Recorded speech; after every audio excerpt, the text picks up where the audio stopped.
26 नवंबर 2005 गुजरात की एक सुनसान सड़क पर गोलियों की आवाज गूंजी।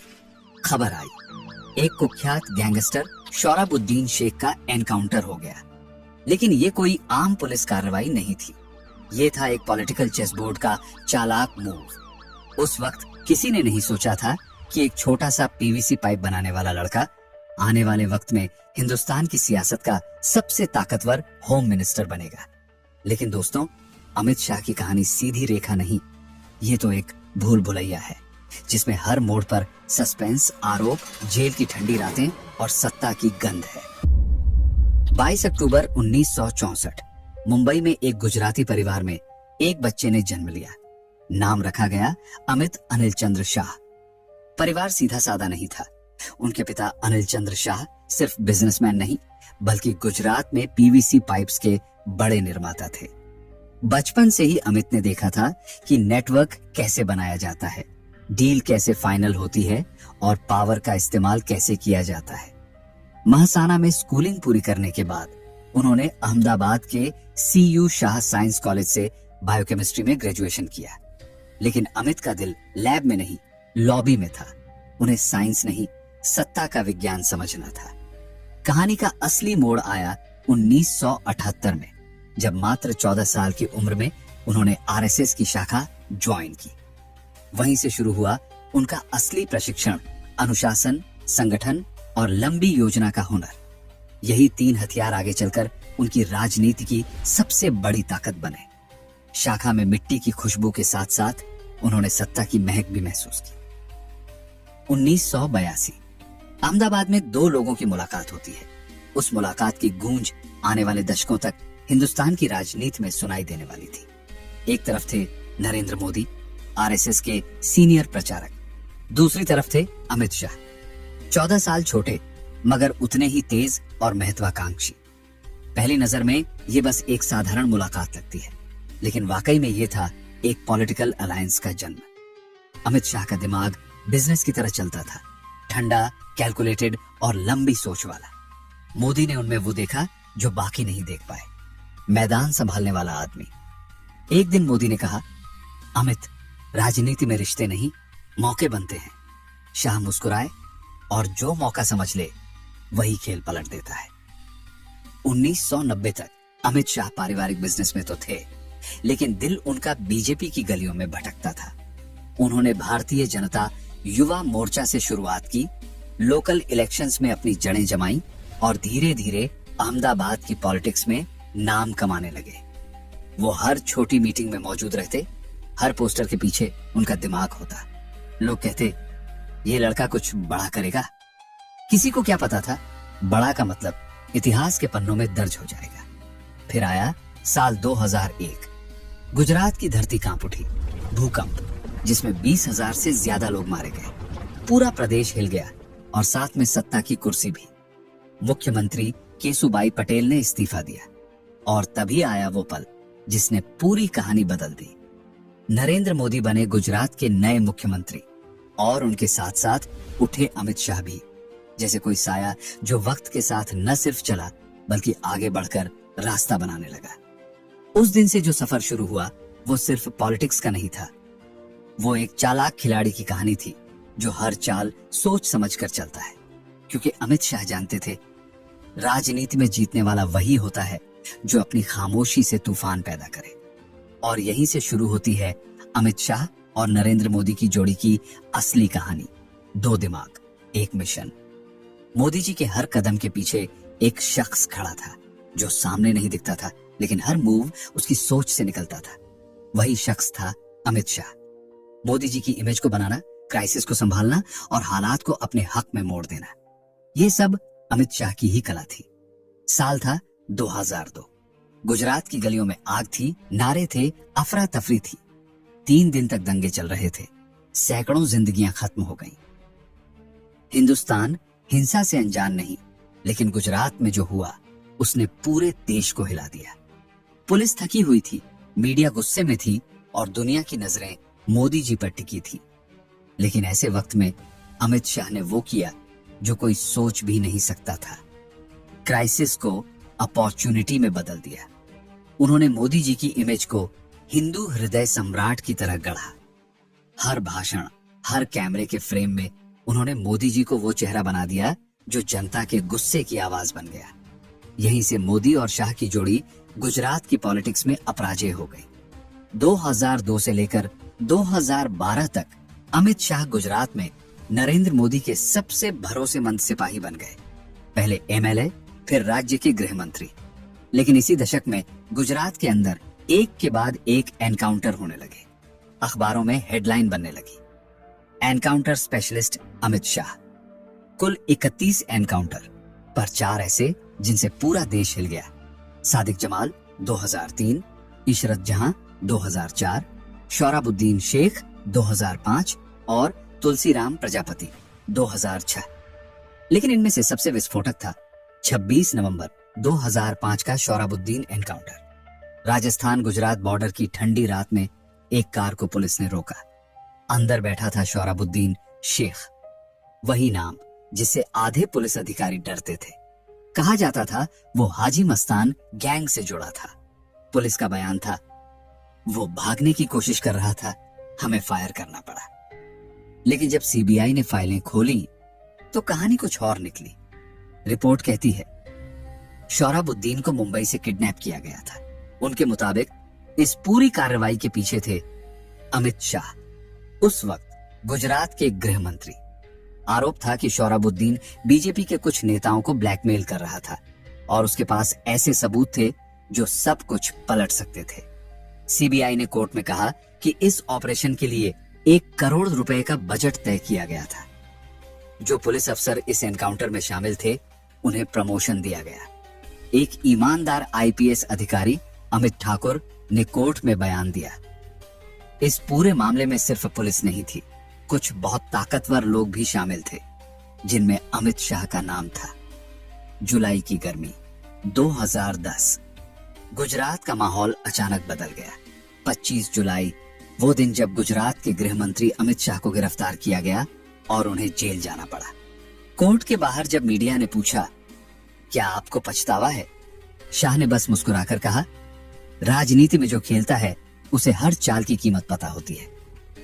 उस मुस्कान में न डर था न सफाई, बस एक विश्वास कि वक्त के साथ सच्चाई फिर उनके पक्ष में लिखी जाएगी। देश की राजनीति उस वक्त जैसे झटके में आ गई थी। मीडिया की सुर्खियों में बस एक ही नाम था, अमित शाह। वो शख्स जिसे लोग बीजेपी का मास्टरमाइंड कहते थे, अब जेल की चारदीवारी में था, मगर जेल के अंदर भी उसकी चालें बंद नहीं हुई। हर सुबह वो अखबार पढ़ता, केस की डिटेल समझता और रात को अपनी अगली स्ट्रेटजी सोचता। वो जानता था राजनीति में जो गिरता है वही सबसे ऊंचा उठता है। हर दिन कोर्ट में बेल की अर्जी लगती, हर सुनवाई में मीडिया की भीड़ होती और गुजरात के बाहर कैमरों के सामने नरेंद्र मोदी खड़े होकर कहते, अमित शाह निर्दोष हैं, उन पर लगे आरोप झूठे और राजनीतिक साजिश का हिस्सा है। केंद्र सरकार ने सीबीआई को हथियार बना दिया है ताकि गुजरात की विकास यात्रा को रोका जा सके। एक रिपोर्टर ने पूछा, सर, क्या आपको यकीन है कि शाह निर्दोष हैं? मोदी ने सीधे कैमरे में देखा और बोले, श्री अमित शाह पूरी तरह निर्दोष है। ये केस सिर्फ एक साजिश है, राजनीति के खेल का हिस्सा। फिर आया वो पल जिसने कहानी का रुख बदल दिया। दिसंबर 2010, कोर्ट ने लंबी बहसों के बाद बेल दे दी, लेकिन बेल के साथ शर्तें भी भारी थीं। अमित शाह गुजरात की सीमा में कदम नहीं रख सकते थे। हर हफ्ते कोर्ट में पेश होना अनिवार्य था और उनके राजनीतिक कार्यों पर रोक लगा दी गई। दिल्ली में रहते हुए वो एक तरह से हाउस अरेस्ट में थे, पर अमित शाह ने इस सन्नाटे को रणनीति में बदल दिया। दिल्ली के एक किराए के बंगले में बैठकर वो नेशनल लेवल की राजनीति को समझने लगे। बीजेपी के नेताओं से चुपचाप मीटिंग्स करते, डेटा इकट्ठा करते और एक नया ब्लूप्रिंट तैयार करते। अब खेल गुजरात से नहीं, पूरे भारत से शुरू होगा। वो जान चुके थे कि वक्त बदल रहा है। गुजरात के बाहर ही अब उनकी नई कहानी लिखी जाएगी। फिर आया 30 दिसंबर 2014। सीबीआई की स्पेशल कोर्ट ने फैसला सुनाया। सबूतों की कमी के चलते अमित शाह को बाइज्जत बरी किया जाता है। कोर्ट रूम में सन्नाटा छा गया। शाह ने बस हल्की मुस्कान दी, लेकिन बाहर देश में सवाल गूंज रहे थे। क्या सच में सबूत नहीं थे या फिर बीजेपी की नई सरकार आने के बाद केस को रफा दफा कर दिया गया, क्योंकि उसी साल 2014 नरेंद्र मोदी देश के प्रधानमंत्री बने थे। सत्ता बदल चुकी थी और अमित शाह अब सिर्फ एक नाम नहीं, एक ताकत बन चुके थे। पर दूसरी तरफ सोहराबुद्दीन शेख की फैमिली आज भी कहती है, हमें इंसाफ नहीं मिला। कौसर बी के माता पिता आज भी इंटरव्यू में बोलते हैं, पावरफुल लोगों ने केस को दबा दिया। कानूनी तौर पर अमित शाह निर्दोष है, लेकिन राजनीति में ये केस हमेशा उनके नाम के साथ एक परछाई की तरह जुड़ा रहेगा। फिर भी यही तो उनकी असली कला थी। जहां लोग हार मान लेते हैं, वहीं से उन्होंने नई शुरुआत की। जेल से बाहर आने के बाद जब वो दिल्ली की सड़कों पर चले, तो हर कदम के साथ जैसे एक नया नक्शा बनता गया। 2010 से 2014 तक वो न गुजरात गए, न सार्वजनिक रूप से कुछ बोले। बस चुपचाप अपने कमरे में बैठे देश भर के चुनावों का विश्लेषण करते रहे। नक्शे की हर रेखा, हर राज्य, हर सीट उनकी डायरी में दर्ज होती। एक रात अपने करीबी से बोले, अब वक्त आ गया है गुजरात के बाहर सोचने का। और वो वक्त वाकई आ गया था, क्योंकि जल्द ही वही शख्स जिसे कभी जेल की कोठरी में देखा गया था, देश की राजनीति का सबसे ताकतवर किंगमेकर बनने वाला था। जेल से बाहर आने के बाद अमित शाह जानते थे कि अब उन्हें सिर्फ गुजरात नहीं, पूरा भारत जीतना है। अब वक्त था राजनीति को नेशनल लेवल पर उठाने का।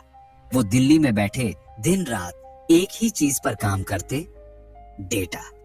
कितनी सीटें हैं, कहां कौन सा समाज है, कौन सी कास्ट का वोट किसे जाता है, कौन सा इलाका किस नेता के असर में है, सब कुछ नंबरों में बदल दिया गया। उन्होंने बनाई data driven election strategy, booth level management, opposition research methods और सबसे अहम मीडिया मैनेजमेंट की नई तकनीकें। और इन्हीं हथियारों से अमित शाह ने वो कर दिखाया जो आज तक किसी ने नहीं किया था। नरेंद्र मोदी को भारत का प्रधानमंत्री बनाना। साल था 2013। बीजेपी ने नरेंद्र मोदी को प्रधानमंत्री पद का उम्मीदवार घोषित किया और सबकी नजरें इस बात पर थीं, अब इस मेगा कैंपेन को कौन संभालेगा। जवाब एक ही था, अमित शाह। 2014 के लोकसभा चुनाव का कैंपेन सिर्फ एक चुनाव नहीं था, वो एक पॉलिटिकल वॉर था। शाह ने पूरे देश को 543 टुकड़ों में नहीं, बल्कि 543 बोर्ड्स ऑफ चेस की तरह देखा। हर सीट का अलग डेटा, हर क्षेत्र का अलग गेम प्लान। कैंडिडेट सिलेक्शन से लेकर ग्राउंड लेवल वर्कर्स के कोऑर्डिनेशन तक सब कुछ अमित शाह के दिमाग से निकली स्ट्रेटजी थी।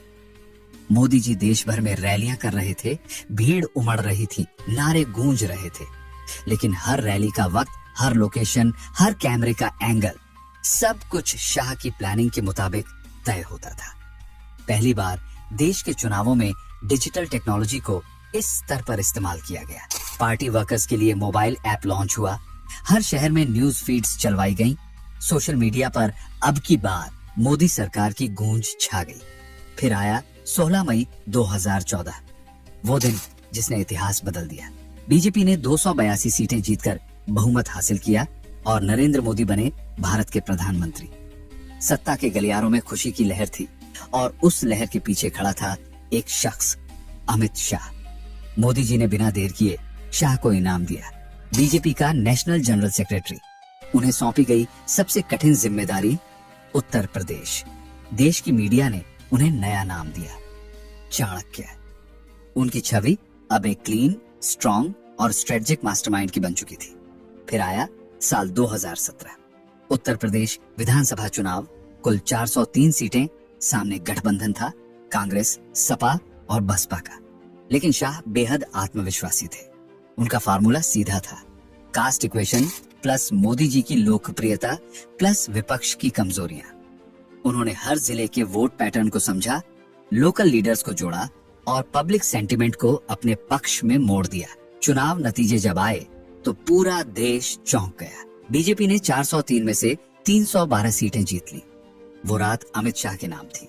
अब वो सिर्फ मोदी जी के सहयोगी नहीं रहे, बल्कि बीजेपी के असली डिसीजन मेकर, विपक्ष के लिए एक दुःस्वप्न और चुनाव जीतने की मशीन बन चुके थे। लेकिन असली पावर गेम अभी बाकी था। साल था 2019। नरेंद्र मोदी एक बार फिर जीत चुके थे और 30 मई 2019 वो ऐतिहासिक दिन आया जब अमित शाह ने संसद भवन में शपथ ली।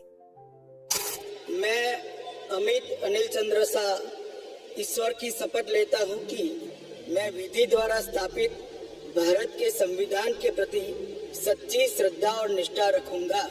मैं भारत की प्रभुता और अखंडता अक्षुण्ण रखूंगा। मैं संघ के मंत्री के रूप में अपने कर्तव्यों का श्रद्धापूर्वक और शुद्ध अंतःकरण से निर्वहन करूंगा तथा मैं भय या पक्षपात, अनुराग या द्वेष के बिना सभी प्रकार के लोगों के प्रति संविधान और विधि के अनुसार न्याय करूंगा। उस क्षण संसद की दीवारों के बीच गूंज रही थी एक आवाज। वो आवाज एक ऐसे आदमी की थी जिसने जेल की कोठरी से निकलकर भारत के सबसे ताकतवर मंत्रालय तक का सफर तय किया था। और उसी दिन से भारतीय राजनीति में खेल बदल गया, क्योंकि अब हर चाल, हर रणनीति, हर फैसला अमित शाह के दिमाग से होकर गुजरने वाला था। 5 अगस्त 2019 वो दिन जिसने पूरे भारत के राजनीतिक नक्शे को हिला दिया। सुबह का वक्त था जब संसद में अमित शाह की आवाज गूंजी, स्पीकर साहब, आज हम इतिहास बदलने जा रहे हैं। और कुछ ही पलों बाद वो फैसला लिया गया जो पिछले 70 सालों से पेंडिंग था। जम्मू कश्मीर से धारा 370 हटा दी गई। यह सिर्फ एक कानून नहीं था, ये एक पॉलिटिकल मास्टर स्ट्रोक था। बिना गोली चले, बिना हिंसा, बिना किसी इंटरनेशनल शोर शराबे के, सब कुछ शांतिपूर्वक। और नतीजा यह कि धारा 370 हटने के बाद जम्मू कश्मीर में टेरर अटैक 60% तक कम हो गए। यह वो पल था जब अमित शाह ने साबित किया कि उनकी रणनीति सिर्फ पॉलिटिक्स नहीं, बल्कि शतरंज के बेजोड़ खेल जैसी है। हर चाल सोच समझकर, हर मूव एक प्लान का हिस्सा। लेकिन जैसा हर सफलता के साथ होता है, वैसे ही आलोचना भी आई। कुछ लोगों ने कहा, क्या सत्ता के साथ न्याय खो गया है? क्योंकि उनके बेटे जय शाह को बिना किसी क्रिकेट बैकग्राउंड के बीसीसीआई का चीफ बना दिया गया। आलोचकों ने इसे नेपोटिज्म कहा, लेकिन अमित शाह खामोश रहे। उनके चेहरे पर वही पुरानी मुस्कान थी जो कहती थी, मैं जवाब काम से दूंगा। उनकी कहानी किसी फिल्म से कम नहीं। एक छोटा बिजनेसमैन जो पीवीसी पाइप बेचने से लेकर देश के सबसे ताकतवर होम मिनिस्टर तक पहुंचता है। ये सफर मेहनत, चालाकी, रणनीति और वक्त के सही इस्तेमाल की मिसाल है। चाहे बात हो डाटा ड्राइव कैंपेन की, बूथ लेवल मैनेजमेंट की या मीडिया नैरेटिव्स को अपने पक्ष में मोड़ने की, अमित शाह हर मोर्चे पर माहिर निकले। वो जानते हैं कब बोलना है और कब खामोश रहना है। आज 2025 में अमित शाह अपनी पावर के शिखर पर हैं। वो सिर्फ भारत के गृह मंत्री नहीं, बल्कि भारतीय राजनीति के असली डिसीजन मेकर हैं। कहा जाता है मोदी विजन लाते हैं, शाह उसे जीत में बदलते हैं। लेकिन वक्त बदल रहा है। अब जनता सिर्फ न्यूज नहीं देखती, बल्कि फैक्ट चेक करती है। अब राहुल गांधी जैसे अपोजिशन लीडर्स भी गंभीर टोन में राजनीति कर रहे हैं। और इंटरनेशनल लेवल पर भी जो दबाव बन रहा है, उसे नजरअंदाज करना आसान नहीं। अब असली परीक्षा आने वाले चुनावों की होगी। क्या अमित शाह एक बार फिर वही कमाल दिखा पाएंगे, या इतिहास इस बार नई कहानी लिखेगा? जो भी हो, एक बात तय है, जब भी भारत की राजनीति की बात होगी, अमित शाह का नाम हमेशा उस पन्ने पर लिखा जाएगा जहां लिखा होगा गेम चेंजर। और हाँ, अगर तुम्हें ये कहानी पसंद आई तो लाइक बटन दबाना मत भूलना। कमेंट में बताना तुम्हारे हिसाब से अमित शाह राजनीति के मास्टरमाइंड हैं या पावर के जादूगर। क्योंकि सच्चाई जो भी हो, सत्ता के खेल में हमेशा वही जीतता है जो वक्त को पहचान लेता है। रिवीलिंग आइज, जहां हर कहानी में छुपा है एक सच जो आंखों से नहीं, दिल से देखा जाता है।